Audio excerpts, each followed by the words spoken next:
Revenue cricket league season 2ની trophy જીતી સુરત જિલ્લાની આગવી ઓળખ ઊભી કરેલ. ચાલુ વર્ષે તારીખ 23 તેમજ 24 ડિસેમ્બરના રોજ રાજકોટ ખાતે revenue cricket league season 2 RCL 2નું ભવ્ય આયોજન કરવામાં આવ્યું હતું, જેમાં દર વર્ષની જેમ ગુજરાતના અલગ અલગ જિલ્લાની મહેસૂલી ટીમોએ ભાગ લીધો હતો. આ ક્રિકેટ ટુર્નામેન્ટમાં સુરત જિલ્લાની ટીમે સતત 4 નોકઆઉટ મુકાબલા જીતી ફાઇનલમાં પ્રવેશ મેળવ્યો હતો. ટુર્નામેન્ટની ફાઇનલ મેચ ગઈ વખતની ચેમ્પિયન ટીમ રાજકોટ સામે રમાઈ હતી, જે આ વખતની પણ પ્રબળ દાવેદારી ટીમ માનવામાં આવતી હતી.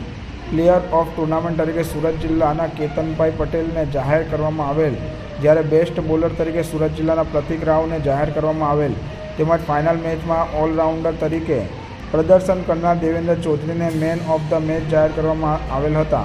બેટિંગ લાઇન અપમાં બાલાજી નકુમ, ગોપાલ સાંભળ તેમજ નિલેશ ચૌહાણ પણ ખૂબ જ સુંદર દેખાવ કરેલ, તેમજ બોલિંગમાં ભરતજી ઠાકોરે ખૂબ જ ઉત્કૃષ્ટ દેખાવ કરેલ, જ્યારે કેતન પટેલ તેમજ દેવેન્દ્ર ચૌધરીયાને સમગ્ર ટુર્નામેન્ટમાં ઓલરાઉન્ડર પ્રદર્શન કરેલું હતું.